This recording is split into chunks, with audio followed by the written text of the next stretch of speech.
So, episode 5, take 16. It's been a colourful start to this podcast. Actually, back behind the scenes, we've had some our first ever technical problems, haven't we? Yeah, we've been shooting for an hour and we've only just started. But this is the first time it's happened, so we'll forgive ourselves for not pressing record on the mics after 43 minutes of really good content. Actually, just to add that the reason for that was because we added a mic for me, and then we got excited about me having a mic. Yeah, I think you're more excited about that than ever before because this is the most you've said ever. Well, I mean, look at me. I've got a mic in my hand. It's like the coffee 2.0. Yeah, but anyway, we got excited about me having a mic and forgot to press record for 47 minutes. Well, it's, so we I'm now going to put this down and let you finish it. Ladies and gentlemen, that's Stuart, our producer. We love Stuart. Yeah, Stuart, yeah. So this week, careers. On that note, firstly, congratulations to Stuart on his business setting up properly. Yeah, it's going to be sick. Thanks very much. Yeah, no, that's okay. Yeah, it's going to be awesome. You didn't pick up your mic then. Thanks very much. Brilliant. This thing is sick. I fucking love it. But yeah, I think we obviously want to go down the path of school and when you're getting into career, how to pick one, what it is you're supposed to do and what age you think you're supposed to be knowing what to do and all that kind of stuff. Everybody's got different experiences. I've got a very weird experience in my life. But massive success though, right? I had a huge failure. But still massive success. Yeah, I've had some good successes. I've had some miserable failures too, but nothing to do with ability and trying to do well, just more focusing on the wrong thing or only focusing on one thing. Like I said in last week's episode, if you only focus on getting money, then eventually you'll lose it because you won't know how to appreciate it. You won't know what to do with it and it doesn't fill the hole you were hoping it would fill. But, yeah, your career's had a bit of a topsy-turvy. Yeah, I mean, the last week, I literally lost everything, and it was a horrible situation because I dearly, dearly loved the company and I dearly loved the people that worked there. And actually, a clumsy conversation and a few fucking stupid things and my fucking idea of wanting to be something different cost me my job. They took my vehicle, completely reasonably took it. And, that sort of left me, when you sort of go, oh, like I've now got none of the things that I initially had from when I left the house this morning. The whole dynamic, especially when you take a vehicle away, the whole dynamic of your life changes. Do you know what I mean? Yeah, for sure. But it's been a challenging week or so emotionally. I didn't sleep a lot at the weekend. I was feeling really shit about it all, but it's actually proved to be a very important moment in my life because it allowed me to go and sit with that feeling and really learn to process something intense. So that sitting with the feeling and letting it come up and really processing the emotion around it really helped me put that feeling to bed. And now has given me a newfound strength in myself to sort of explore something completely different. And I'm actually really excited because it's with Stuart. Can I tell you something that I think, and I really think the universe is working for you in ways that probably don't feel very comfortable. 100%. But my perception of you sometimes is that you sometimes focus on the external thing that's going to make you happy, which you've done in the past. And the universe is going, nope, you can't have that because it's not what you need. It's not what you need right now. No, but I already had it. Not to the extent that you want. But I think what I've done is every time I've gone into a job or a career, any time, any place, I've always ended up within a short space of time wanting to do something by myself. Every time. And, no matter how I try to conform with society's indication that you should just have a job and do your own thing, blah, blah, blah. I've written books, I've done fucking loads of quirky little businesses. I've tried social media agencies. I've tried fucking. I've been a remote salesman. I've been a salesman, and one sort of thing that runs through all of it is I've just been a salesman, a communicator. And what I've come to realise recently is actually I just fucking love talking. Mm-hmm. I just love talking, whether it's about me, whether it's about somebody else, but mostly about me. I just love talking and realising that, okay, so I like talking. I like doing deals. I like helping people. So I've got to try and find something that suits those three dynamics, right? And when we're young, in school, we're not taught anything to do with who you are, what you're about, what you enjoy, and what your skill sets are naturally that you should hone in on. You're taught the difference between an arable and a pastoral farm and Pythagoras theorem, like all completely irrelevant and useless knowledge, considering now our mobile phones do all of it. You know what I mean? Yeah, I don't think the schools are set up in a way to promote entrepreneurial people. No, never. They're to farm bots that fill jobs under the government's infrastructure. Yeah, like you lot Because are all getting ready to tax. That's pretty much all the teachers could achieve in those schools. So that's what, they're teaching. Do you remember, I don't know if this was the same for you, I remember us doing a job and they told me it was like £7 an hour or whatever it was, £6 an hour. So I did 20 hours and I thought I got 120 quid. And at the end of the week, I got like 106. And I was like, you lot owe me fucking 14 quid. They're like, no, that's tax. Do you know what I mean? Yeah, I don't ever remember getting taught about tax. Do you? Don't. Like, I never uttered ever in one sentence. Yeah, from what I can remember. Yeah, I think it's a huge failing on the youth of today and the future to not teach them about money. The whole thing you're fighting for. It's money. You're looking to make money. Teach you how to manage it, how to invest it, how to grow it, how to nurture it. Not how to go and find a job that pays you 18 grand a year or up to 35 grand a year. It's like, no, have higher ambitions than that. I mean, let's say like if you look at like the tiering of income after tax, the actual impact it has on your net pay is next to nothing. You get up to 35, what are you taking on? 2.5? 2 and a bit? Yeah, it's not. It's. I don't want to talk about it in a really. But it's not in a arrogant way because I've since 19, 20 years old, I've always earned more than £100,000 because I was always really good at what I did. So I couldn't imagine living. I couldn't imagine. I don't know how to understand how you could live on that sort of money. It's not a life that I understand. I could never settle for that. But I wish I did understand that because there's people that are happier than me earning a tenth of what I do.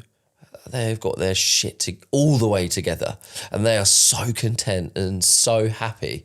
And I'm like, that's so admirable. I'd love to understand that mindset. So one thing that I know that is going to happen because of you've just said what you've just said, people will be like, you don't know the real world then because we've all had to earn this and that. And I've had to start in that position. And I'm not saying that because I think that people are going to think bad of you, but they're going to, like, when you talk a figure, let's say I wanted to say I earn 25 grand a month, yeah? When you say to someone out in the world, I earn 25 grand a month, 95% of people will be uncomfortable hearing that. Be like, what are you telling me for? Some people will be like, oh, fucking hell, really? Wow. But the uncomfortable nature of those words being said to somebody is not because we're like, if I ever tell somebody I've had a really good month and I've earned good money, it's not because I'm trying to show off. I'm like, the possibilities out there actually exist. Yeah, I was saying that there has been times in my life through my addiction where I had zero money. And I did go on to, what was I on, like 42 grand a year salary plus commission. So I guess I did earn less. And then when I lost my job and I had when I was going to rehab, I was literally like on my last pennies. And then I managed to just by the skin of my teeth, hold it all together. Came out and got clean. That was when I was literally down to zero. And when it was down to zero, that was when I worked the hardest. Do you know what I mean? I think it's probably one of the things, because I'd never experienced no money. When it came to no money, that's when I got my shit together. One of the many factors, mainly because of losing my son. But the other thing was I was kind of running out of time. I was running out of the show couldn't go on as it was. So it was like, right, you're going to be homeless pretty soon. You're going to have nowhere to live. You're going to be in debt up to your eyeballs. Yeah. You know what I mean? This was after being technically a millionaire. That's mad, isn't it? In the space of from the age of 21 to 26, I went from being like multi-millionaire to jobless and nearly homeless with nothing. I think it's interesting actually, because me and you are on the other end of the spectrum. Like, I've had to work for fucking next to nothing, and then I've worked my way up over the last 30 to 20 years. I've really worked my way all the way up. Like, I've worked in on a chicken farm, egg farm, horrible. And that was one of my first jobs, and you get paid like for a whole month, like 120 quid. Like, it was literally like slave labour. And you'd go to work and you'd come back stinking. You'd go on a come down as well. She was standing there, feeling horrible, waiting for someone to spark up one of them Richmond Super Kings so you could ask for twos. Because that's essentially a whole fag, twos on a Super King Richmond. Mental. But you're at a young age, you're culturally introduced to alcohol and drugs. On the large part, a lot of people are, a lot of people aren't, but also you're introduced to the concept of work and trading your time for money, because your parents are like, right, it's time to pay board, so it's time to go to work because you've got to learn to pave your way, which is right by them and by everyone else. Like, you've got to learn this situation, but actually what you're not taught is the common level of earning is incredibly close to the common level of living. So if you're earning 28, 35 grand a year, unless there's two incomes in that household, you're going to be and you've budgeted and saved before you've moved out, you're always going to be quite close to the line. Like, there's a massive portion of the country that live month to month, isn't there? Yeah, there is a lot. Like me included in that. Yeah. Why do you think, I had a question for you and it popped into my head and then it disappeared and now it's come back. Yes. My ADHD has served me for the first time ever. Thank you. Why do you think that you've had this constant cycle of success to failure, success to failure, or getting to a point where you're going into this and that failed and going into this and it went well, then failed, then went well, then failed, and you're sort of on a loop, aren't you? As you said, and now you're at the start again of something new. Well, so for me, I believe that a lot of my trauma from when I was young is rooted in I just want to be seen and patted on the back and like, oh, I'm proud of you. And I want that encouragement, right? So I knew, excuse me, I knew that I needed to try and do something to a high degree in order to get that. So from a young age, I've always thought, and particularly being in like high levels of drug debt, high levels of debt, high levels of financial complexity, have always sort of caused me to go, oh, I need to figure something out. I need to come up with something. And then over the years, I've tried, tested and failed, tried, tested and failed. But my integrity and my strength has allowed me to stand myself up and go, right, I will try again at some point. I'm going to go get a job for a bit, but then I'm going to try. You know what I mean? And it's just been that cycle. But all the learning that I've got, and also my understanding of myself, and then the understanding of like the failures, which is so bloody cliche to say it, but I've genuinely learned so much from those experiences that now that I can hold my own in an intellectual, articulate conversation about the nature of a business, can't I? Like, you don't feel like I'm stupid enough to not get it right in a business if I was to ever try one ever again in my life, right? No, not intellectually, no. And then, so the theoretical knowledge is there. So now the practical application has to be tied to my actions. And my actions, like you said, always been out of I need money. But actually, I'm not in a situation at the moment where I'm like, I need money. I'm in a situation where I'm like, okay, I've been in this situation before. I'm not going to act out of I need money. I'm going to act out of how useful can I make something become? Yeah. And that now has led me to, this really interesting project with Stuart, where I love networking. I love communicating with people. I love building relationships. So how is it that I can't create something that would just allow me to earn from networking? You know what I mean? Connecting dots, connecting people, and then building something surrounding that. And that, you know, businesses are always looking for help to find more business. So, okay, well, it's not going to be a case of me providing a service. Like, you know, I want to build a relationship with that person, understand what they actually need, and then check my network to see if there's anybody that I can refer that has got good credibility that will help them feel comfortable in the fact that I can help refer, you know, several businesses to them to use and earn from that practice. And that feels like a really logical model for me now. So you think the answer to my question is why has it been a cycle is because you had the wrong focus? The wrong, 100%. The wrong focus. Always, I need money now and it will sort my problems out. As in, it will fix the I need people to see me. But also I need money now. So those two things tied together, the drama of my financial situation tied in with the please see me, as it created the characteristic of, and when I say characteristic, this characteristic is never going. Yeah, it's been developed. It's part of my core personality. One? The entrepreneur. Right. Yeah. So that part of me I've accepted, and now I'm going to be an entrepreneur. You know, this here is entrepreneurial activity. You know what I mean? So the people I've surrounded myself with are entrepreneurs, which has never been the case for me. Never had a network of people that respect me and like me in the way that everybody does, and then can have me supported by you all, like not from a financial standpoint, but from a like, you know, well, this is a good idea. That sounds really good. How are we going to make X, Y, and Z happen? Okay, cool. So then I can go away, do that, come back. No, well, now what? Like me and Scotty had a really good conversation earlier about, you know, the concept that I'd come up with. And he was like, oh, this is a complete 360 from where you were and this, and now how are we going to do this? How are we going to do that? And I'm like, well, you know, I went through it with him, and by the end of it, he was like, okay, like let's get it written down on paper and we'll figure it out, you know. And, you know, I had a conversation with Stuart, and again, I believe in the universe. He called me the morning before. He was like, look, I know the position you're in. I've got this thing. Can we take it to the next level? Do you want to come and work with me on it? I was like, yeah, sure. Okay, let me think about it. And then this morning I was like, okay, this all makes sense now. And the universe has stripped me of everything, and it's provided me you, Scotty, Stuart, the podcast, my book. It's provided me everything I could possibly need in order to make my life what I want it to be. I just have to remember the ethics behind it. Respectfulness, respect to myself, not desperate for money straight away. I don't want to be taking money out of the business until there's money earning in the business and it's there. Do you know what I mean? I don't want to be like, oh, we've got 1,800 quid coming in. I've got to take 1,400 out, so I've got to pay my bills. I'm like, no, I'll figure that out over here. I'll work part-time and I'll do this, I'll do that while I build that to make sure my bills are serviced. And because I've always gone all in. I've always left the job and then tried to build something, and that's failed because I've always needed money.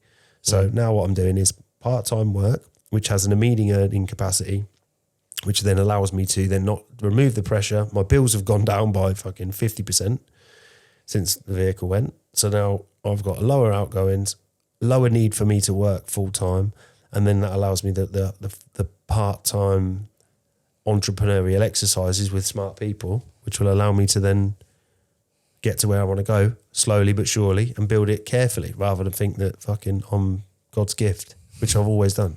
Does that make sense? Yeah. I feel like I've rambled for ages. No, it makes sense. I'll always give you the same advice that I have given you from day one, is that you've got the opportunity and the time and the space now to focus on you as well as a business. It's part of you becoming an entrepreneur and building a business. But I always think in order to be successful at that, you've really got to be willing to look at yourself and all of the pains and the sufferings that you have internally with your own self-worth, and the wanting to see me thing, I think is, you know, you've got the freedom now. That's what the universe, I feel, has provided you, time. You've got freedom and time. Like you say, you've got low bills. It's like, right, okay, I can really look at me now. And then also picking something that you enjoy doing, or in anything, I always think career, you've got to enjoy it. You have to have a passion for what you're doing, because if you don't, you will not try hard enough at it to be anything really accomplished at it. I think they're having a passion, right? So there's a lot of people I know that have found a job or a career where they've got an element of it they're really passionate about, but it's not like the whole thing. Like being passionate about something is like if your job was cycling and you loved cycling. It's her with the love heart next to her name. Sorry, carry on. Is that both phones as well? They're all connected together? Yeah. We tried answering both at the same time. No, it doesn't. Hello. Whoa. Twilight Zone. Yeah, I think, I don't know, I always think you've got to, if you want to be entrepreneurial, should I say, if you're happy in working a job for somebody else, then, don't pick a job that you're really, really passionate about. It doesn't necessarily matter. If you just want to punch your clock, 9 to 5, go home and come, don't have to think about work ever again, brilliant. Go for any job that pays you enough to keep you content and happy. But if you want to be an entrepreneur, what you're doing has to be something you love. Has to be. Yeah, of course it does. There's no question, because it's really fucking hard. And if it isn't something that you love, you will not try hard enough to make. You won't want to try hard enough because it's fucking boring. So if you don't love it and you don't enjoy it so much, then it doesn't matter what it is you're trying to do. Never going to work. We're also taught that it's an exchange of time for money, but actually what it's an exchange of is your knowledge and understanding and skills for a desired fee, and then if you replicate that out, you will then earn more money than you would in a job where you've got to just transfer 40 hours a week indefinitely, extrapolated across a year, less 20 days holiday, and bank. You know what I mean? It's like, I think everybody needs to kind of make a decision at a certain age where you go, what am I going to be? Am I comfortable with an average salary and an average life externally, but that could be filled with love, which makes it exceptionally good. But am I happy with the mediocre external value of things? And if I'm content with that, okay, then it means I can sit and chill and not have to worry too much, because you'll always find a job, and you can always be, if you work hard enough in any job, you're going to be fine. You're always going to keep it, and you're always going to find work. Or are you someone that really wants to have the freedom and the enjoyment of having flexibility and money and freedom? I think because of the culture of us just going straight from school to work, it's weird how we have a uniform and it's 9 till fucking 3. So No, I never did that though. it's close to working hours. I mean, like the school system then leads on to the work system, which is all uniform. Yeah, well, they do. That's kind of what work is. That's what. It's weird, isn't it? Like the schooling system is basically just like a pre-work system to get you ready for the fucking actual system. mundaneness of day-to-day life, which is shit. Work experience, yeah. My first business was my first job. I had my first I worked from the age of 13, I worked on the market stall, or 12, and then I bought that stall when I was 15. So my first job was for my own business. And I was earning like 25 grand a year at like 15. Really? And back then, that's good. Yeah, that's so early 2000s, 2001, 2002. I was fucking loving life. I was like running my own business while I was still going to school. That's mad. How? Because it was on. So I didn't go to school on the Tuesday. I just didn't go. And then on the Saturday it was only 2 days a week, and it was earning me that much money. That's mental. So we bought it. My dad lent me the money. Again, something that he was always good with. Money is the only thing he was kind of really been consistent with. But then he'd use it against you, so it was never worth borrowing. But I paid him back over the years, and then so I bought it when I was 15. Did it for 2 years, and then I left it. So I just didn't want to do it anymore. I said, Dad, you can take it, and he used it for a little while for tax purposes.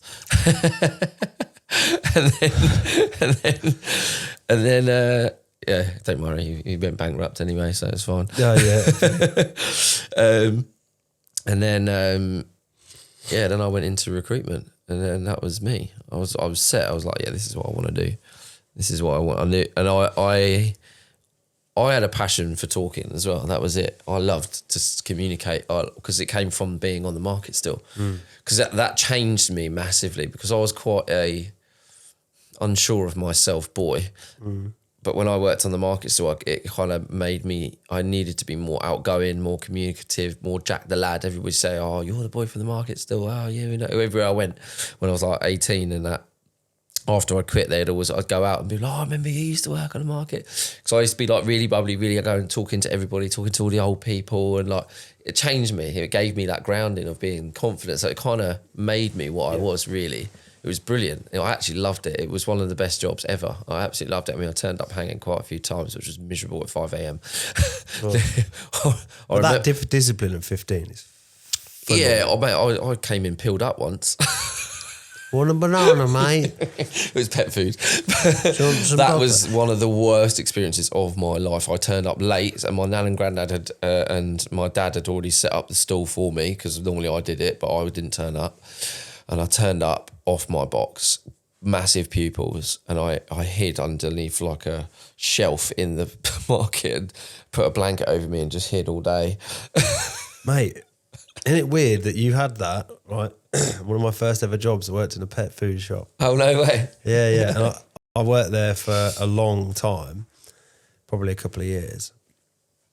And it was like, I realised in that job, like I was good at building relationships with people that work there. And then I realised I was good at building relationships with customers. So like I was always good at customer service. I thought I was going to be good at customer service. But actually what I'm good at is conversations. I'm good at talking, building relationships, you know what I mean? Yeah, it's such a, I think that's what I think some people like, oh sorry, not some people, that's what schools should really teach is communication. Like there should be a massive section on that because if you can communicate well and elegantly and mellifluously, then you are gonna get into any job. Like you can literally talk yourself into any job. Like I'm pretty confident that if I had to go and interview for like an enterprise architecture role, for example, I think if I researched enough for the role, I could interview well enough to get the job. Mate, because of how I can communicate. I've never failed an interview in my life, apart from one where I was overqualified for the fucking role. Never done it before. Right? They was like, you're definitely overqualified for this. And I was like, okay. I've never failed an interview, right? And so I was I worked for Travis Perkins for 7 years, yeah? Right? Long time. Parts company. Yeah, so like parts, like materials, builders, merchant, right? I worked my way up from the warehouse, got into the fucking leadership team there, and then I got out of that and into the head office, and then I left the head office, right? And I got a job, right, as a plumber for, I had 20 Morrison stores that I was responsible for, right? Right. Don't know how to plumb. At all. Don't know how to be a plumber. At all. I had started to sign up. I didn't have the money for it to an online plumbing course. And I told them I've just started a plumbing. I've just signed up to an online plumbing course. But that's how good you were at communicating. I literally, and the guy was like, "Yep, sweet." And I got a van, and I got a fuel card, and do you know what? Every job I went to, I just figured it out, and I fucking got on YouTube and I watched the videos. That was back when my little girl was just before she was born. If I could go back to school and focus on one thing, it would have been English and writing and communication. 100%. That's it. Like that was for me. That would be the only really thing I would need from school. It's the only thing you do actually need. Nothing else. I don't need anything else. You've got a calculator on your phone. You've got Google for everything else. If you can learn to communicate articulately and develop also you can learn everything else then as well. If you're a really good reader, you're really good at writing, and you're really good at communication, you can learn anything you want. And you can ask proper questions. Yeah. So I think realistically, if you're focusing on that, then you're going to be good at anything, or you have the ability to be then good at anything afterwards. Simple. The idea of interviewing, right? And this is for anybody that is fucking about to go for an interview. Every job you've ever done and everything you've ever done, if you can put that down onto your CV, which is what you're supposed to do, but the job you're interviewing for, if you can pull out the core essential skills from your past and tie that to why you think you would be good for that job, is the very reason that you will get that job. Do you know what I mean? Everything I take from that, like my CV could say anything. And I would say, when I got the job as a plumber, like I've got the ability to run my own day. I have done field sales. I've done X, Y, and Z. So I do know how to run my own day. I'm very disciplined with that side of things. Dealing with the store managers, I know that that's something that I've been very strong with as well, because I've dealt with high up leadership in lots of companies, including Travis Perkins. So I do have the language down as well. I do understand all of the materials that I'm going to be using. I could probably purchase quite well as well, because I do understand the back end systems of those companies. So when you understand the reason that they're going to think you're going to be good for that job by just reading the job description and ask the interviewer questions as well. Like, so what do you think that you would need from me in this job to be a successful candidate in this interview? What do you need from me? Yeah. I think it's always good. I think the best way to interview would be if you could get to ask the questions for them to tell you exactly what they want, and then you pitch them that fits what they want. Now, this is again another thing. When you've been in sales and communication for such a long time, the whole idea of a selling and sales role is you're leading the conversation, right? But what you're also doing is understanding their actual position. So it's not manipulation. What you're doing is just saying, right, like, what do you actually need? Where are you at the moment? Like, how does it feel? Kind of what are you doing moving forward? And I'll say, right, well, it kind of sounds like, so you use neutral language, kind of sounds like you could potentially do with X, Y, and Z. Then if those things sound like they would work, like, how soon do you think you'd want to go ahead with it if it sounded like the right solution? You know what I mean? It's like, and you talk to them with a tonality like you're talking to somebody that you know, not the, hello there, John. So then, do you think that it's like, because you immediately switch them off. So then the way I've found best to communicate and sell is like, all right, mate, so look, I don't know if I'm right in my thinking here, and maybe I'm wrong, you tell me, but I would always just be myself, try and bring down the walls, and then try and build the relate, because people think you've got to ask how their day is and what are your kids doing, and talk about last weekend. No, I hate that. I hate when people think that getting into rapport is based upon talking about stuff that's not related to the job. It's not. It's like, no, that's nonsense. It's all about communicating. It's about staying. It's called professional rapport. You stay within the profession. So you build rapport, but it's based on intellect around the job.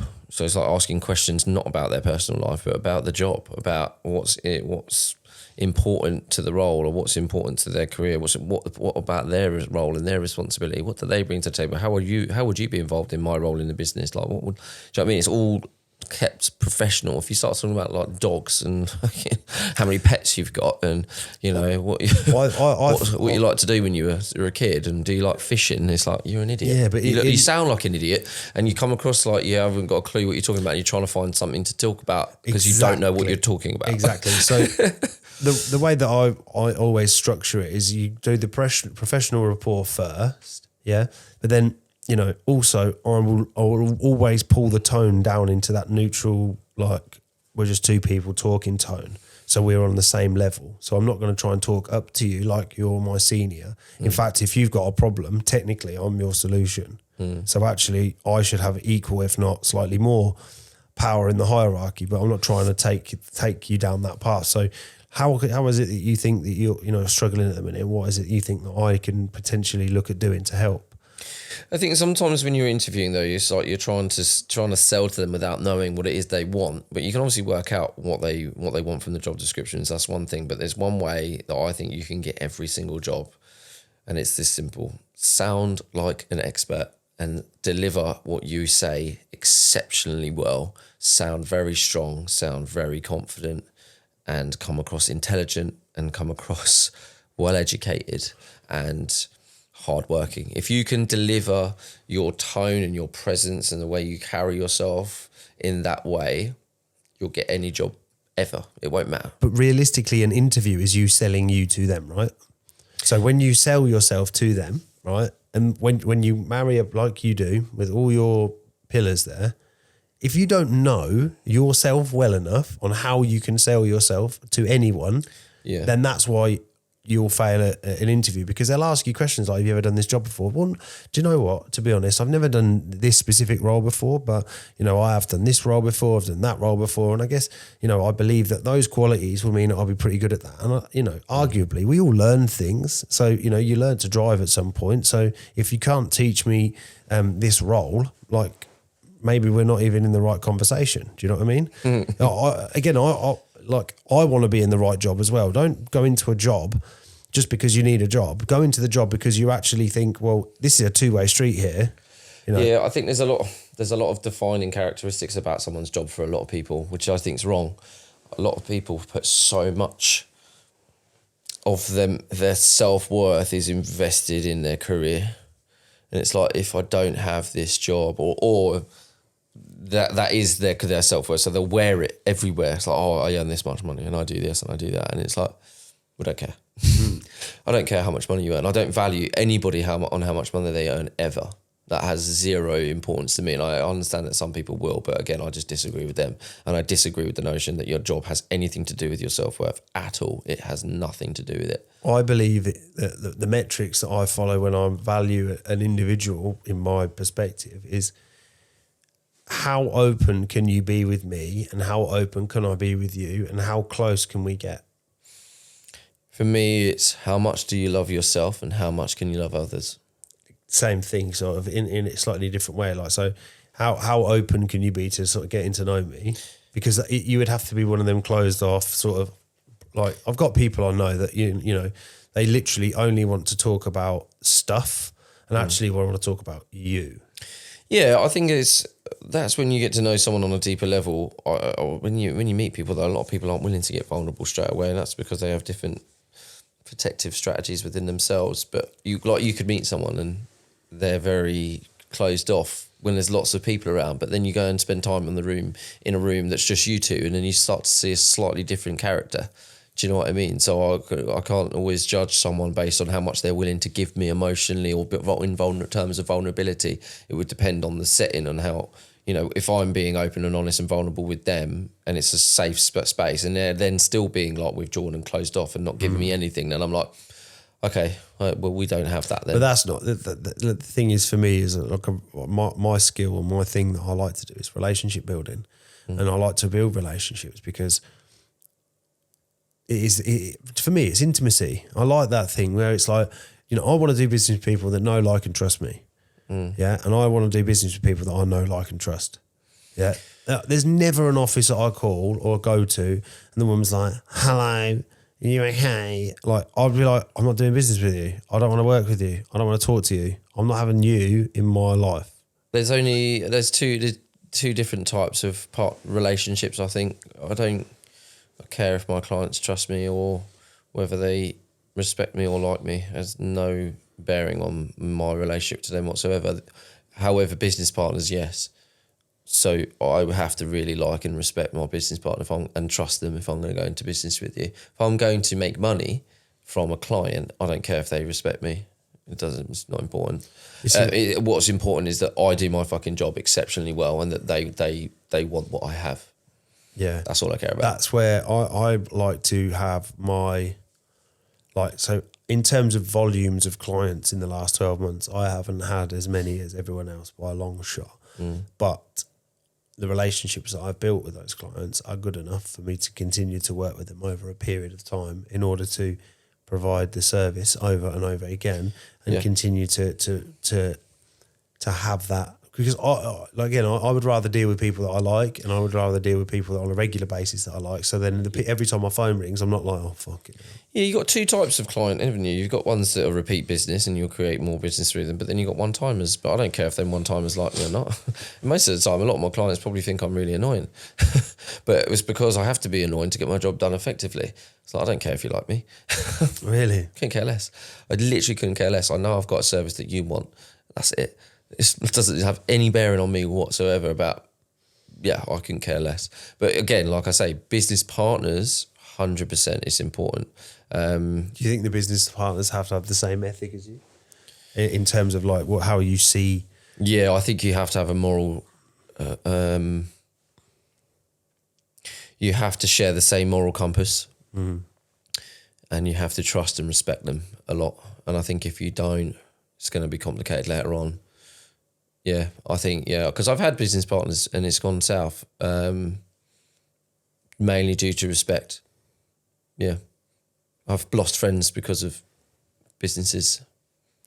I think business has to be an emotional process, and then friendships have to be separate. So you can be in business with somebody for 6 months or 10 years, as long as you can separate business from friendship. But also like the business side of it, the qualities have to be transmutable. So friendship requires integrity and respect, and business requires integrity and respect. Otherwise that person starts doing snaky shit behind your back and try to, you know what I mean? It's complicated, isn't it? They always say don't do business with friends or family. To a certain degree, I can agree. And I've always said the same thing you just did. Like, you should never really cross that boundary with a friendship and then a business. But I guess there's a strange dynamic that's created within my current business partnership, because my current business partner is like my father. I trust him with everything in my life. And that it hasn't always been that way though. He's been with me for years. Like, we had our first business together. I lost that. He was the reason I wasn't allowed to go back to work. Well, I say he was the reason, I was the reason, but he was the one who made the decision. And that was really painful for me to accept, because I was always felt very close to him. He took me to rehab, and then we didn't speak for 6-7 years, maybe. I don't know, maybe less than that, maybe 4 or 5 years. And then he heard I got clean, and then he contacted me to say, well done. And I was like, earmarked that for a little bit, because it was like 6 months clean I was. And then I was like, I'll speak to you when I'm a year. And then when I was a year, I contacted him and said, look, I want to go again. What are you saying? And he was like, 100%, let's do it. And then we started again. And I always said to my brother for years, like, because he's got a friendship and business partner at the same time. And I was like, you should never have everything in writing and don't have everything on words. It's business. But I would do anything on a handshake with David. Like, I would trust him with anything. I know he would never, ever hurt me or screw me over in any way, shape or form. Which is a strange thing to have in a business partner, because I think normally the dynamic is always you never trust anyone in business. You really shouldn't, to be honest. Obviously, this is where I've probably made a lot of mistakes in my past to do with business as well, because I'm very trusting. You made it recently, didn't you? And it's cost you big time. Yeah, but again, I've had it fair few times actually in my history where, gentleman's handshake, like, okay, this sounds great, right? Particularly in like 2016, I put my whole life out online, you know what I mean? I put everything I had into something. I built and I worked so fucking hard to have someone pull the rug from beneath me. And I was doing roofing on a fucking school in what's that place just on the outskirts of Luton, on the way to London, on the left hand side. What begins with, I can't remember what it's called. Flitwick? Near there is anyway. Don't matter. Regardless, I remember being there on the roofs. It's a nice area, nice built up area. St Albans. Ah, yeah. Yeah, I was on a school roof there, and I was putting some fucking insulation on it. It was blistering hot. It was fucking horrible. The boards were hard to move.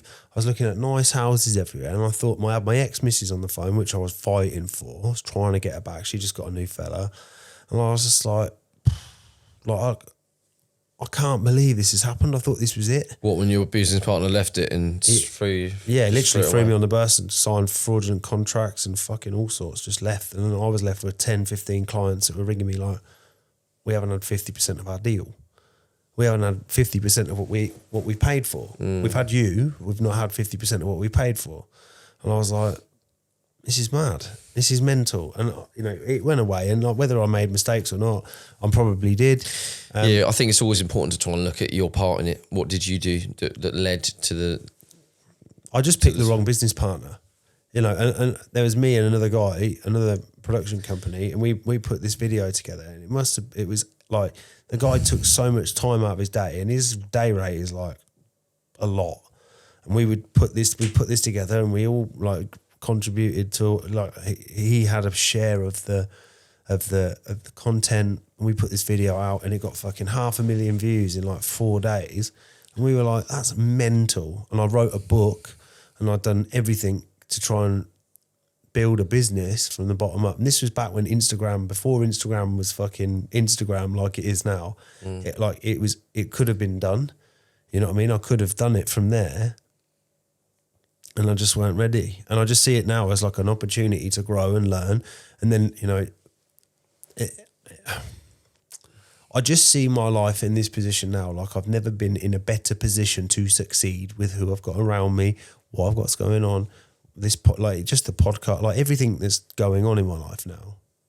I can't see a reason, unless I relapsed. Yeah, I can't see a reason why my life will not go where I want it to go now. I can't see one. No, I don't see one either. If you continue to work hard and believe in yourself and work hard on yourself whilst pursuing any career that it is that you want to do, then yeah, I always refer to my own mistake and that I've always made, and the reason I fucked up every single time was because I was a mess. 100%. Internally. Same. I was a mess emotionally, and I couldn't control my actions or my behaviours. That then cost me everything every time. So, I mean, you've lost a lot as well, like multiple millions. Yeah, but again, it was all my fault. Stupid. But again, because I had all the time and the money in the world, and I didn't for 1 second think about investing into growing myself as a person individually at all. I didn't think about anything that had happened to me in my life needed fixing. I didn't think that I was in total denial that I had any issues internally, emotionally, mentally. Can I ask why? Why did I? Why didn't you know? Because I had convinced myself from a very young age that anything that had happened to me didn't hurt. I told myself that I was totally fine, and it was the only way to survive. As a child, it was the only way to cope. I basically, at a certain age, switched off feelings, and when you do that, it basically convinces you that you're okay, and that way you don't have to feel all the pain that you have inside about all the shit that's happened to you and how fucked up you are. And that's the only way to live. Culturally as well? Do you think culturally, sorry to go in, do you think culturally as well, like getting out of school, starting to drink, getting into work, most people will find that drinking and drugs becomes part of that cultural shift, and then you found your comfort there, because before you were drinking and taking drugs. Well, I was always in sales too, and that goes hand in hand, drinking drugs, doesn't it? Yeah, so yeah. I went straight into a profession where fucking drugs was everywhere. I grew up around drugs. I saw drugs on a daily basis from the age of 6, 7 years old, pills and fucking weed and fucking everything. So it was an alcohol, being used as a substance to cure pain. So it was like I learned that's what I needed to do to keep everything bottled up. But yeah, there's twofold, part of it was I learned the behaviour to use things and substances to make myself feel better. And the other thing was I developed the coping mechanism internally to shut off pain. So then I went through my whole life thinking, when I was talking about things that had happened in my childhood, there was no emotion in it. I'd get geared up and stuff like that, and always everybody got deep, and there was always that point. And whenever I spoke about my childhood, it was always flippantly. It was always like, well, this catastrophic, awful thing happened, and everyone was like, and I was like, yeah, it was just day-to-day life. It was, and genuine. But at the point of telling those stories, and at that moment in my life, I felt no pain to it at all, nothing. My body, my brain and body had built such a strong defense against feeling anything about any of those situations. I was totally convinced. It's almost like being hypnotized. So like I didn't have anything wrong. I didn't feel anything wrong with me. I just felt so strong in myself. But it was fake. It wasn't real. Really, I was broken. Everything that happened to me had affected me in so many ways, in every single way. Everything I did was based on the things that had happened to me. Even the success that I had was driven by pain and suffering that I had been through. Everything that I did. So that's why it didn't last. So I never thought that I needed to. I was convinced that I was totally fine. But then obviously when your life starts to fall apart, and it happened multiple times, the market still, obviously I moved on. But then when I had my second job, I nearly lost that job because of drugs. So starting to crumble. But then I remember having the job had this so drilled into me. Being successful and having money was so prioritized in my mind for two reasons. One, to get away from the chaos that I lived in with my dad, because I didn't really see my mum that much since the age of 16, so it was always with my dad. And then two was to prove to him that I was fucking good. I wanted to prove to him that I was better than him. That I could do more than he could, I would achieve more. So they were really good driving factors to get me to get to a certain place, but there was always a ceiling on that. There was never any further I could go because of my emotional state. Yeah. I could never do any better. You can never, I believe in that you can never be more than what you think you're worth. And the thing is, to my core, I felt worthless. I'd always been made to feel worthless. In every single direction, I felt worthless. So, and that's why when I invested into being successful to the level I did, don't get me wrong, I could also work really fucking hard and really smart at the same time. Like, I was ruthless at my job. And it always, as well, my self-worth was totally wrapped up in it. I always had to be the best, had to be number one. There was never anything less than that was good enough for me. So I remember coming in and meeting Scotty and meeting Jeff, who was both later on business partners. Scotty went away, but Jeff was my business partner for a couple of years, or maybe 3 years. But when I first started there, Scott and Jeff were kind of like above average billers, top billers-ish. And I said to them both, I started to hang around with them outside of work, and I said, I'm coming for you. First night out with them, I said, I'm coming for you. Really? Yeah. And they just both looked at each other and burst out laughing. And was like, who the fuck is this cunt? And you did? And I beat them both, within a year. Really? Yeah, I'd never worked the job before. I obviously done recruitment in IT, but within a year I'd overtaken both of them. There was nothing that was going to stop me. And then they were both, I remember like a year later, we had another night out and I was like, what was that? Really? That was my worst character defect as well. Like, I was really shit at winning because I'd rub it in your face. I was not humble at all. I was really arrogant because I knew I was good as well. Like, I knew when I said that to them, I meant it. I was nothing that was going to stop me beating them. But then, even though I was that successful, I was that good at that job, they still sacked me. I was the best in the company. They sacked me because I was such a cunt. Really? Because I thought I could do whatever I wanted. I come in whenever I wanted. I didn't even apologise, didn't give them an excuse, I just turned up. When I started to get to a point where I was billing loads of money. And this is the other thing that pissed everybody else off as well, because I was one of the best, but I worked the least. So I got up to a certain point and I was like not coming in on Mondays and Fridays really. I was only working Tuesday, Wednesday, Thursday. And I'd come in and they'd be like, oh, you need to do this, you need to do that. I was like, look, you're not paying me for the days I'm not here on my basic salary anyway. So what does it matter? I was like, I knew I had them. I knew I had them. But they didn't have a reason to sack me because, well, they technically did because I kept not turning up. But because I was earning so much money, I knew I had them and they couldn't let me go. But then I was rude and like got into arguments. I said something that I got really angry and said something a little bit racist once. Yeah, it was bad. Basically, that was when I got sacked. Yeah. Yeah. That's an instant dismissal from all jobs. Isn't I didn't technically say anything racist. Basically, it was the director's cousin who had basically screwed me over, and they kept basically, because I was smashing it so much, the people were trying to steal deals off of me within my own company.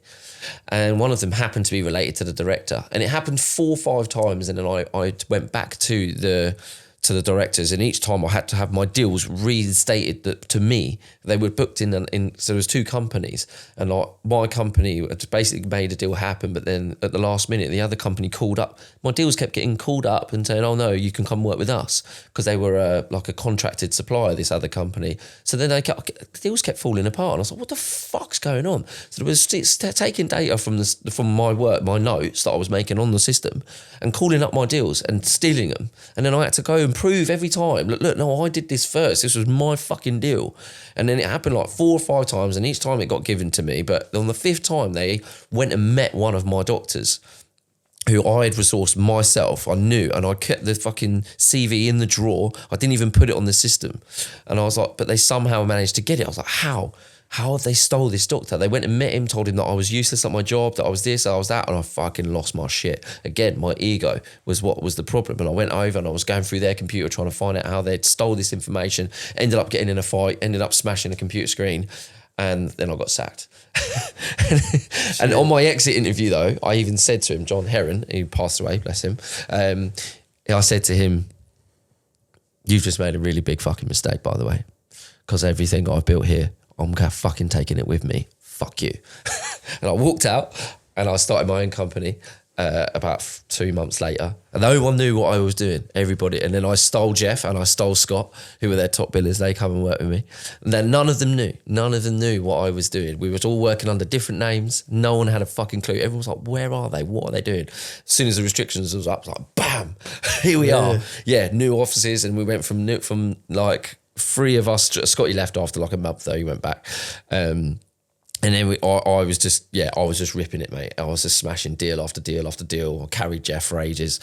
Really? Yeah. But then it became really competitive between me and him. But I was like doubling what he was doing, tripling even what he was doing. And then that's why we fell out.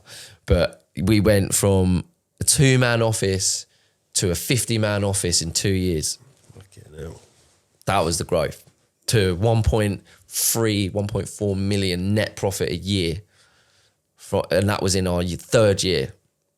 We fucking smashed it. I mean, that on a balance sheet is fucking insane. You never ever see a 7-figure net profit. Never. Oh, it was brilliant, mate. You never see it because Yeah. obviously everybody goes through, you go through the accounts and you start to see, well, that expense and dividends and this and that. Well, and that was including divvies we took out. So that's after divvies as well. That's net. So net. Net. So we took 50 grand profit out as well. Well, sorry, not 50 grand, 50% profit. So it's 2.8 overall in profit. It's mental. Yeah. And you didn't buy a DeLorean. But yeah, but the thing is, it was the reason I was quite good, I think, is because nothing was enough. Because I was always chasing something to make me feel worthy. And even when I'd achieved all of that, it still wasn't enough. I was the best at the job that I'd ever been. Everybody knew who I was. Everywhere I went out, if anybody was in medical and they heard my name, they'd be like, oh my God, you're Zach. I loved it. It was like everything it was like Christmas. Finally, people were, like you said, I want to be seen. Still wasn't enough. Because it's not seen by the right people. That's like short-term validation. Stu's got questions. Go on, Stu. How comes you were so good? At what I did? Yeah, what made you? Because that's a running theme. And obviously I know because I've known Scotty for years, and he used to talk about you back then. I remembered your name when we met. But how comes? Why do you think that is? Why do you think that you were so that good? 2 things. Communication, I was always sick at. But there's this other thing, and I often wondered why, and it was because. So when I was a kid, there was obviously so much violence going on all the time, and yeah, I developed something called an empath instinct. So you're constantly aware through tone of voice and through visuals that you pick up from people. So I had this insane awareness around people, about how they felt, about what they needed. And that is why I think I was really good at it, because I could pick up the phone and I would hear someone's voice and I would know exactly how to talk to them. I knew exactly what to say because of how they even answered the phone, how they said hello. And even now I still can do it. It's like when somebody says hello to me in a certain way, every pitch will be slightly different, not even necessarily the words, but the way I talk to them. You know, with females, it's always very different, and a certain type of female is very different. Certain type of male is very different. It's like it's not like I have to think about it. It just instantly I knew. I just knew, right, if I talk to them in this way, I'll get what I need from them. They'll engage with me, and it was just just a natural thing that I'd had. So that, coupled with the fact that I just had an absolute desire to be really rich, put all that together, and it just made me really good at the job, I think.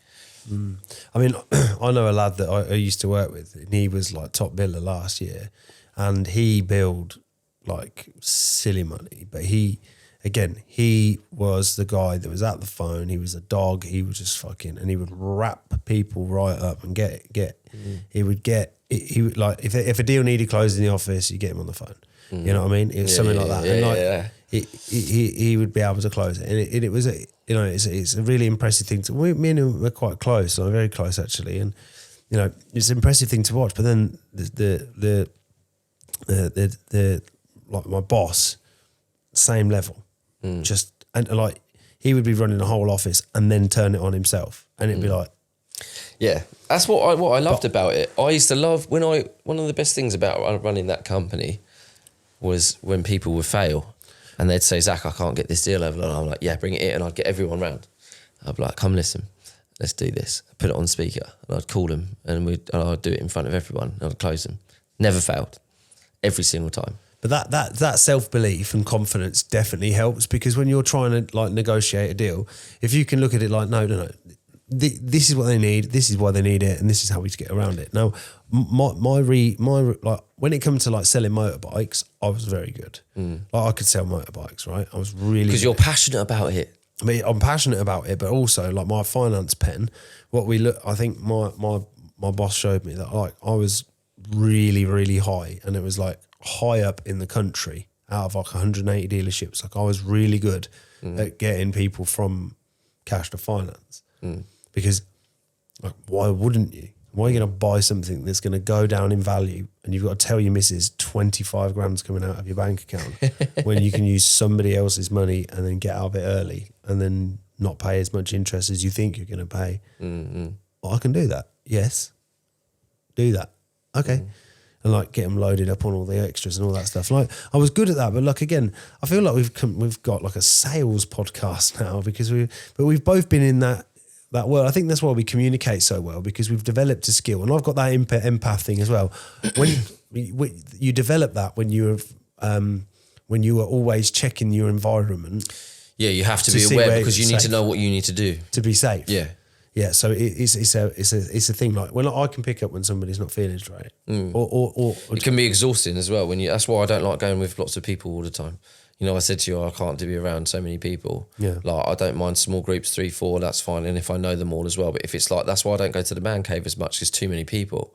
It's too draining. I come out of there feeling exhausted. Really? It does me in. Yeah, absolutely drains me. And there's so much energy going on between loads of different people. And I'm observing everybody's feelings, behaviours, the way they talk, the way, like, it's all coming in. It's like, it's like knowledge about what I'm seeing, what I'm hearing, what I'm feeling. And it's constant. And then I'm just like, fuck me, that's too much. It's too much. So that's why, the empath thing is a beautiful thing, and it's also a curse. Yeah, I mean, it works well for me because, but it doesn't as well because, like, you're not feeling right, are you? Like, and I can sort of pick it up, and I'm like, I'm looking for the signals as to why I'm going to get rejected. I'm looking for danger. Yeah, you're looking for danger. That's what empath is. It's always looking for danger. Yeah, which can sometimes ruin really positive things. So it's important to like check in with your empath ability and how strong it is. There's also loads of different types of it as well. So it's always good to know what you need to reset yourself and to be good. That's why I spend so much time alone. I love being alone. Like it makes me safe. Yeah. Like when I had Tim and that here for when you come over. Before that, I went and had a bath for an hour. Did you? Yeah. And then I was just sat in the room for 30 minutes because like I'd been around everybody all day, and I was like, I need to shut everybody out. I need to get back to myself because this is just like, I'm tired, I'm drained from being around so many people all the time. See, I can be around people all the fucking time, and I can be on the phone all fucking day. You love to be in that space. We looked at my phone and talk time, didn't we? Oh my God, 8 hours a day. That's ridiculous. 8 and a bit hours a day. And I mean, from 6 o'clock in the morning. Yeah, that's intense, like, bro. On the stairs and in the gym in the morning, I'll be on the phone to Coops, and then I'll be, you know what I mean? I'll ring you, and then Scotty, and then I'll speak to fucking 10, 15 other people, and I'll get people call me from the man cave, and I'm just always on the phone, and I'm like, it's mad how that happens. But actually, do you know what I really love at the moment? Right? I went through a period here where I barely even needed a phone because no one would ring me. No one. Now I know when I check my phone, I've got 25, 30 WhatsApps to get to. I've got fucking like I tried to show somebody the other day. It was a PT in the gym. I said, "Oh, can we do a leg session soon?" And they were like, "Yeah, of course." Like when they messaged me, said, "When do you want to do it?"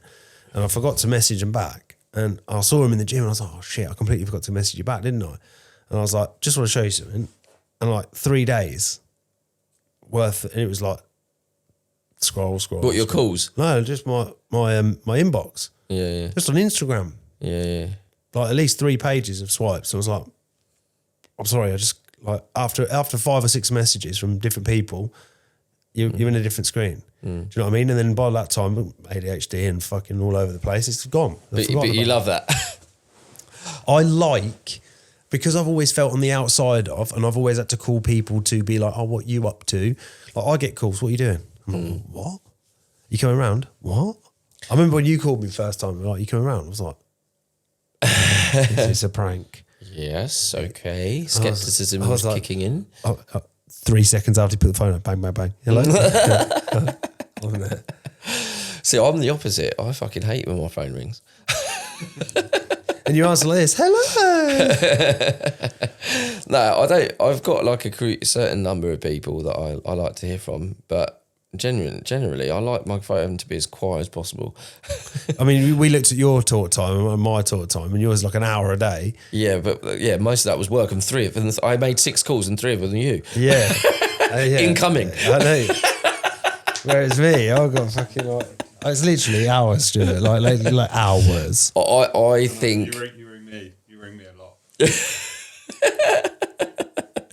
But I think I was telling Scotty yesterday that when I wake up in the morning, I do my meditation and stuff. I'll take my phone off airplane mode, and your messages come through. Ring me ASAP. It's good. It was a good call though, wasn't it? so. I have I put my phone on do not disturb. I don't want people to contact me. So I'm like, this is me time, my time. I don't like my phone as much as I used to. But I think for you, as I observe your behaviour, as I always do, and if you want me to be completely honest with you, I think that is something that you, I think you'll shine a light on that eventually, and you'll realise something about it that makes you not need it anymore. Yeah, I love talking. I love being in contact with people. I love communicating. I love having friends. I love being useful as well. I love the fact that like people call me and I can offer advice, or people ring me with something and I can offer some sort of utility. And it's like, you know, let's say out of the calls I made today, 9 or 10 of them, I was being useful to somebody else. I was helping somebody else. I don't disagree with any of that. I'll rephrase then. What I mean is that 8 hours a day won't be necessary at some point. Yeah. I mean, but I think it won't be necessary. But, you know, this is what I've had to come to embrace the fact that I just love doing deals and I love getting to know people. So those 2 things is why I think I'll be very successful, because I love it. And if I'm using my skills and connecting people and helping the business, like, I just think it's going to be fantastic for me.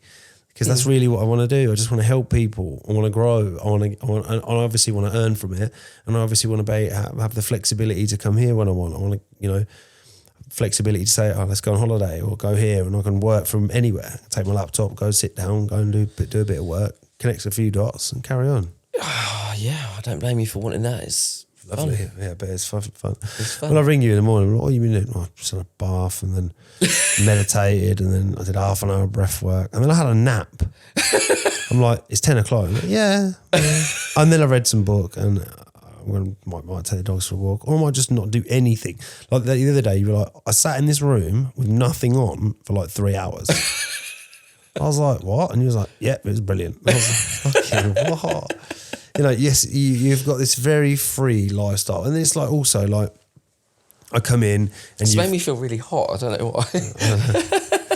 you come in and I come round here and you've got like the posh water in the fridge, and you've got you shop at Frost's, and like you've got a nice home, and like you got a really big telly that we can play FIFA on. You can beat me every time. So it's like these nice things. It's like, I'm convinced you say you do meditation and breath work, but you actually practice FIFA because you get better every time. I'm convinced. Do you know why I think I do well at FIFA? Because if you've noticed, most games I always go behind. Yeah. But then I always win. Because at no point ever does it occur to me that I might lose. Ever. I never think I'm going to lose. There's games where we've played and you look at me and I think, I've got to him. I'm well excited for after the podcast tonight. Like, can you play? I'm going to give it a go. You'll say that, and then you'll be like in the car. Fuck, I'll see you later, mate. Worst 12 minutes I've ever wasted in my life. Every time I play you, mate, I've never seen someone bang shots in from where he bangs them in from, mate. It's like 40 yards. I'm like, how? Everything messy. Plan B, just plan A. It did get a bit harder when we swapped teams, though. Yeah, when I didn't have 5-all. 6-5, I won in the end, though. But I still scored 5. But again, I was just like, he was beating me by like 3 goals at one point. I was like, I'll still beat him.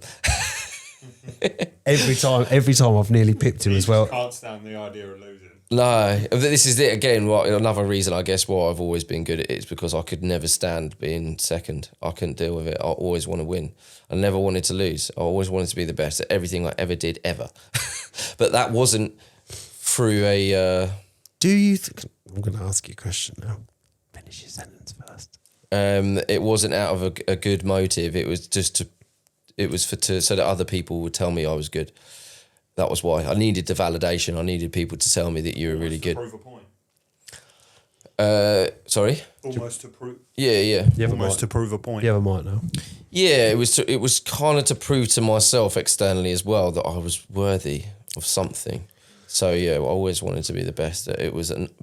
When I achieved it, I was just a dick with it as well. Do you think there's areas of you that still have that, like, because once Being right, yeah. being right, it's like I will win this conversation. Yeah, I'm like constantly. and it is like, you know, similar to the conversation we had when we got in. It was like, no, this is it, and this is. And I was like, I will point out that I was right. Anyway, you were right because you asked the wrong question. There's a massive spider over there. and but then when you googled it, it said can be addictive, and I was like, Yeah, told but you. you always leave yourself a loophole. You always leave yourself a loophole because when I said it can be addictive, even though it's really low, you were like, "Yep, I was right because it is addictive." And I was No, like, I didn't say. I said exactly that. I said Google. When he asked me, I said it's not addictive, right? And I said if you ask Google, it will say it is. "Yeah, but That's then exactly what I said. It says it can Yeah. be," and you were like, you "That go. means it is." I was No, I like, don't mean "It's it- not yeah, it does. addictive. It can be." And I also said before you did the search, I said that any drug can be addictive, and that's why Google will say it's addictive. Here we go again. Let's get into a judo match. Do you know what was really So I'll good? wrap you up every time. You won't. You will never, like, listen, you and I both know that I am almost unwrappable with you. Like, we can get into the link. This is why we have 4-hour conversations as well, because it's like, look, we'll go back and forth until you understand me and I understand you, and we can either go win-win or, okay, you're right. Yeah, that is being right is an annoying thing that I have. But I guess No desire to dial it down at all, not one bit. No, I do. I don't. It is a characteristic that I don't want because it's an ego thing, and I just want to let it go. I don't care. It's all right if I'm internally thinking the same.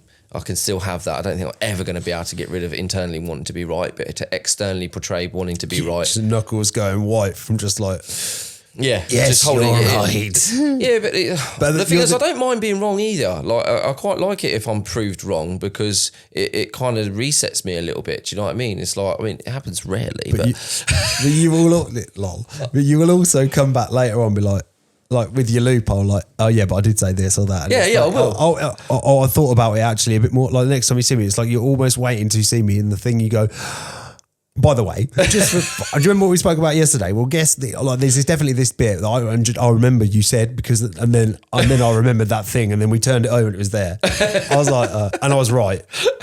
Basically, my validation was under that. You know what I mean? But then I'm very much that way. Like my character as well is like, if I know something to be like relative, like if I know something to be true, like when we talk about the medicine, if I know something to be true from my experience of it, and somebody that's not done it tells me what they think about it, I'm like, wrong. yeah, the thing is, I wasn't given No, there's been many conversations. Yeah, not just with you. on that point though, I wasn't giving an opinion about ayahuasca's experience of what it does to you. I was giving an experience, knowledge as to whether or not it was considered to be addictive, and I was saying that it would definitely. Somebody will say. I said any drug that can be addictive is if it releases dopamine, which it does. So that's why Google say. But I would say, and my point was that every drug that is considered highly addictive, which I didn't believe DMT or ayahuasca was, is the ones that release dopamine in a very instantaneous method or process. Whereas any long-lasting, like pills, ecstasy, is less addictive because it releases dopamine over long periods of time in smaller amounts. So that's why, and that was my point, and I was right. As you started saying that, I realised how many fucks I'd lost on the way to that conversation starting again. I was like, do you guys want me to help end the debate? Go on, what have you Googled the it? Evening. You Googled it? no. I've got a very, very good page to read to you. Go on. Ayahuasca, Yeah. which is what you're talking about, is a hallucinogenic tea made from brewing together certain vines and leaves native to the Amazon. Tastes like shit. While sometimes referred to as an illicit drug, ayahuasca is a combination of the ayahuasca vine and leaves from the chacruna shrub. Goes on to say, neither plant is illegal in the US. However, the leaves do contain the compound DMT, a psychotropic responsible for reports of intense hallucinations. DMT, unlike the plant that contains it, is classified as a Schedule 1 drug with a high addiction potential. Yes. Yeah, But no, the thing is, like I said, we discussed this earlier, though. DMT is a smokable substance that gives you an immediate 15-minute buzz. It's not a buzz like you go and visit God for 10 minutes, then you come back. Yeah. Whereas it's the same as crack and cocaine. Like they're the same thing, but then if you sniff cocaine and smoke crack, it's a very different feeling. Yeah, and a very different response. I agree to that. Yeah, I agree that smoking DMT versus doing ayahuasca, smoking DMT is going to be more addictive. But I still any drug that releases dopamine at an increased rate can be if you right, okay, let me put it this way. If you did ayahuasca every day, that's a drug addict. No, but even say you weren't an addict, you did ayahuasca every day, eventually you're going to be addicted to it because you wouldn't be able to cope without it. Do you know what I mean? Because your body has got used to getting that hit, that high, because it is a high, it's releasing dopamine, and when you stop using it, you're going to feel worthless and shit and low. I've got something to add to that. So the definition of addiction is the repeat. Like we can look this up as well. I believe I'm right. Always ask me away. I can. Yeah. Why have we not utilised this he's before? our tech guy, this is brilliant. Google this for me. Yep. So the definition of addiction. So my understanding of an addiction is a repeated compulsion to use or do something, and once you start, it's almost impossible to stop. Like gambling or drugs or alcohol. The definition of addiction, it's to the point where everything falls apart, right? Yep. I am or used to refer to myself as a recovering or recovered drug addict, yeah? I have sat with the medicine on 7 separate ceremonies and occasions, right? Yep. And every time you are offered a number of cups of the medicine, right? On every single occasion, I have not drank all of them, right? Because like you go there to heal, and once you've had the experience that you need, you don't want or need more. Well, this is why I say it's a lot less addictive, because it's like, I'm going to use pills as an example as well, because the high is so long, it's 4 to 6 hours, right? And it's draining. It is like, I could eat pills for days, bro. it's exhausting though. Days. Yeah, but then when you come off them, you're fucked. And I'll still do it again next weekend. What do you mean? I'm not an addict then.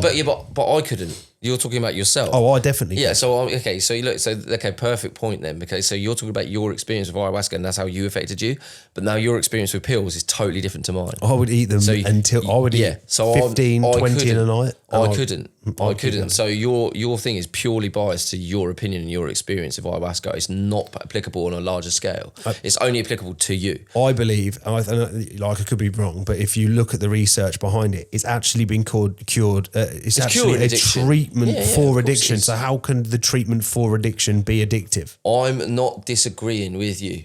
I'm not disagreeing with you. When he asked me, I said, no, it's not addictive. I don't think it is. But I said, Google will say it's addictive. That's exactly what did I do. Do you remember what I said? Leaves a loophole. That's the loophole. No, but I'm just telling you, it's not the loophole. That's exactly what I said. I told him, I said, no, it's not addictive. But I said, if you Google it, it will say it's addictive. I'm glad this is recorded because I'll have to go back for it. Fuck, he said it. Right again. Prick. But back to careers.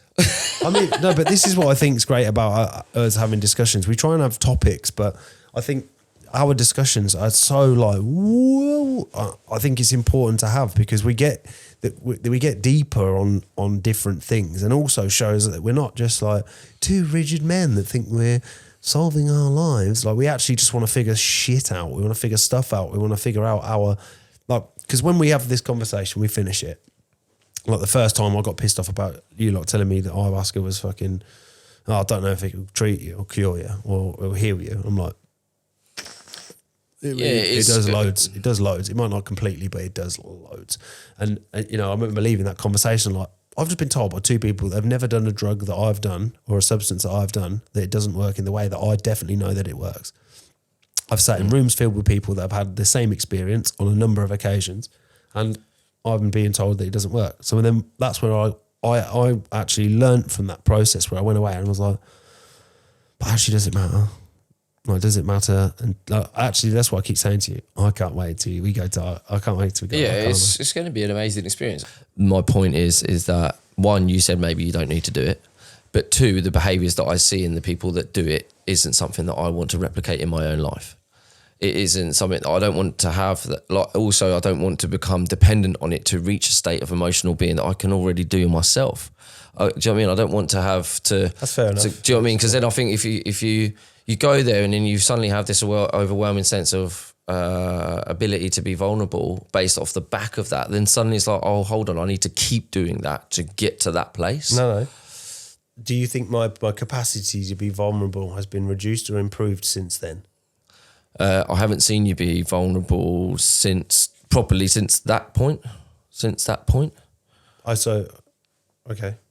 That's that day when you came in and you said about the unworthiness. That was the realist vulnerability and truth, which I thought was absolutely beautiful. And that very, spider's very coming towards you. Stuart. Very hard, very hard for you to. He's fucking gone. Very hard for you to process.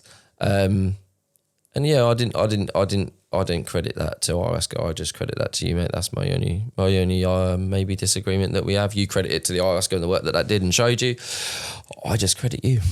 Thanks, mate. I appreciate that.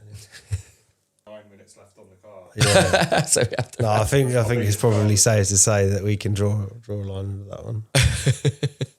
Yeah, we can wrap it up. Yeah. So you're not going to do ayahuasca anymore? I haven't decided yet. I'll surprise you both and I'll just do it. Do you know what? Everybody's path's different, and for me, you know, like it, that feels like the path that I lean towards because I know the truth. So that's my view on it, and you know, my path's my path. You know, is what it is. So careers, eh? We did about an hour and a half on careers though. That was fun. That was probably 45 minutes to an hour, I think. What, the last bit? An hour. Oh, really? Yeah, comfortably. Oh, good effort, mate. Yeah, good Brutal. effort.